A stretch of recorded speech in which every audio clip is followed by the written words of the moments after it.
উত্তরবঙ্গ বিশ্ববিদ্যালয়ের অধীনে যারা থার্ড সেমিস্টারে মেজরের পরীক্ষা দিচ্ছ, আশা করি তোমাদের পরীক্ষা ভালো হয়েছে। আমরা প্রত্যেকটা বিষয়ে সাজেশন দিয়েছি। আজকে আমরা এসিসি বিষয়গুলোর সাজেশন নিয়ে আলোচনা করছি। তোমাদের যাদের মেজরে রাষ্ট্রবিজ্ঞান বিষয়টি রয়েছে তাদের প্রত্যেকেরই এসিসি সাবজেক্টটা রয়েছে। তো এই এসিসি পরীক্ষায় এসইসি সেক পরীক্ষায় আমরা কি বিষয়গুলো পড়ে যাব। তাহলে দেখো, তোমাদের যদি আমরা সিলেবাস দেখি, সিলেবাসেই তোমাদের রয়েছে যে গ্রাম পঞ্চায়েত যে বিষয়টি রয়েছে, এই প্রশ্নগুলো আমাদের দেখতে হবে। তাহলে আমরা 10-এর জন্য কি দেখব, আমি ধীরে ধীরে বলছি, তোমরা লিখেও নিতে পারো, শুনতেও পারো। যে গ্রাম পঞ্চায়েতের গঠন, ক্ষমতা, কার্যাবলী। গ্রাম পঞ্চায়েত যে রয়েছে তার structure, compositions, power and function পড়বো আমরা গ্রাম পঞ্চায়েত। সেকেন্ড আমরা পড়বো কি পঞ্চায়েত সমিতি। থার্ড নাম্বারে পড়বো জেলা পরিষদ। 4 নম্বরে আমরা পড়বো পৌরসভা অর্থাৎ মিউনিসিপ্যালিটি। এই যে 4টা প্রশ্ন বললাম, এই 4টা প্রশ্ন ভালো করে পড়ে যাও। পরীক্ষায় এখান থেকে 2টা প্রশ্ন পেয়ে যাবে। কি কি বললাম?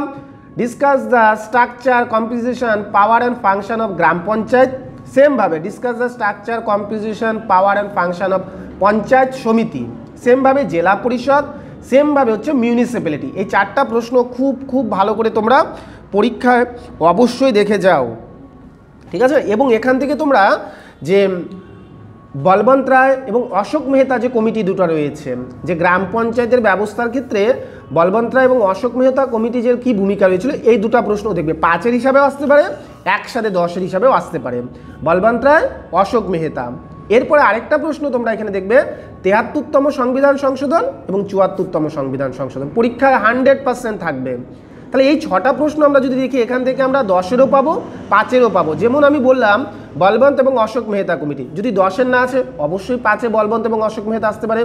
যদি 73 এবং 74তম 10-এ না আসে তাহলে অবশ্যই 5-এ আমাদের আসবে। তাহলে মেনলি আমরা দেখব গ্রাম পঞ্চায়েত, পঞ্চায়েত সমিতি, জেলা পরিষদ, পৌরসভা, বলবন্ত রায় মেহতা কমিটি, অশোক মেহতা কমিটি, 73তম সংবিধান সংশোধন, 74তম সংবিধান সংশোধন অবশ্যই আমরা পড়ব। এরপরে আমরা যে জিনিসটা দেখব, যে বিভিন্ন ধরনের যে যোজনাগুলো রয়েছে এগুলো অল্প করে তোমরা দেখে যাবে, ঠিক আছে?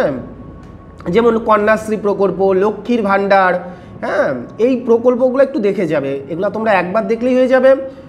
আর সাথে আরেকটা প্রশ্ন দেখবে, যে মহাত্মা গান্ধীর যে রুরাল ডেভেলপমেন্টস যে বিষয়টা রয়েছে, যে এমপ্লয়মেন্ট যোজনা যেটা রয়েছে, ওই 100 দিনের কাজ হিসাবে আমরা যেটা জানি, ওই মান্ডাগাঁও, এই প্রশ্নটা তোমরা অবশ্যই দেখে যাবে। এটাও ছোট প্রশ্ন হিসাবে আসতে পারে, ঠিক আছে? তো এর বাইরে তো আর কিছু নেই তোমাদের সিলেবাসে, তো এর বাইরে আর কোনো প্রশ্ন আসবেই না। তাহলে আমি আবার যদি বলি, আমরা যেগুলো দেখবো আর সাথে আরেকটা প্রশ্ন আমি বলবো, যে গ্রাম পঞ্চায়েত, পঞ্চায়েত সমিতি, জেলা পরিষদ এবং পৌরসভার আয়ের উৎসগুলো দেখে নিবে।